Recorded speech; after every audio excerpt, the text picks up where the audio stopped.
శ్రవణ్ గారు ఉన్నారు. శ్రవణ్ గారు, సో సరే, ఇప్పుడు మీ బీఆర్ఎస్ పార్టీ పరంగా ఏం చేస్తారు ఇప్పుడు ఈ దశలో? పార్టీ పరంగా ఏమైనా కేసు ఫైల్ చేసే అవకాశం ఉందా? హైకోర్టులో తక్కువ వచ్చింది 17%. ఏం చేయమంటారు చెప్పురి? నెత్తి మీద నోరు పెట్టుకొని సెప్టెంబర్ 10, 2024 నాడు డెడికేటెడ్ కమిషన్ అపాయింట్ చేయించాలా, వికాస్ రావు గవాలి రిపోర్ట్ ను, రికమెండేషన్స్ ను, జడ్జ్మెంట్ ను అమలు చేయాలా అని చెప్పని జడ్జ్మెంట్ తెచ్చిన దాంట్లో నేను ఒక పిటిషనర్. దాన్ని బేఖాతరు చేస్తూ బీసీ కమిషన్ అపాయింట్ చేసిండు. దాని తర్వాత సేమ్ ఏదైతే పిటిషన్ మేము వేసినామో అదే పిటిషన్ ఆర్ కృష్ణయ్య గారు వేస్తే ఆర్డర్లు పట్టుకొని మేము డెడికేటెడ్ కమిషన్ అపాయింట్ చేస్తున్నాం అని చెప్పని డ్రామా మొదలు పెట్టిండు రేవంత్ రెడ్డి.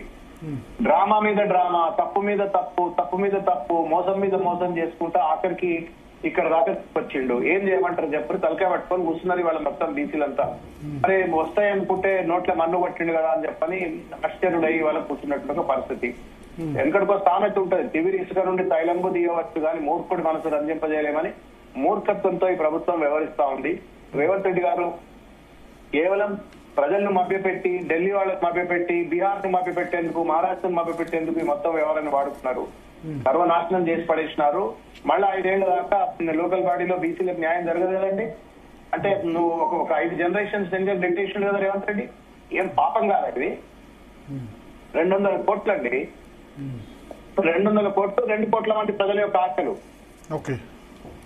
మొత్తం సర్వనాశనం చేసి పడేసింది. ఏం చేయాలి చెప్పండి? ఇవాళ రీకాల్ సిస్టమ్ లేదు. ఉంటే మొత్తం 2 కోట్ల మంది రోడ్ల మీదకి వచ్చి కుర్చీలకు వెళ్ళి బడలిపి గుంజేద్దరు మొత్తం ఆయనను.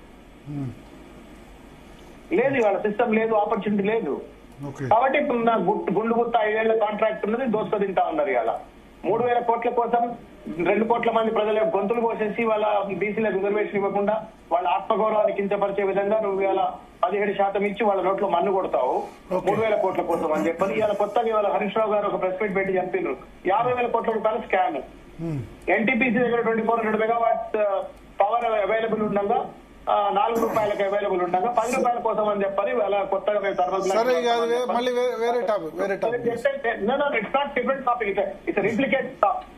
చాలా డబ్బుల కోసం 3,000 కోట్ల రూపాయల కోసం ఎన్నికలు పెడుతున్నా అని చెప్పని దాటవేత ధోరణికి బాధపడుతుంది ఈ ప్రభుత్వం.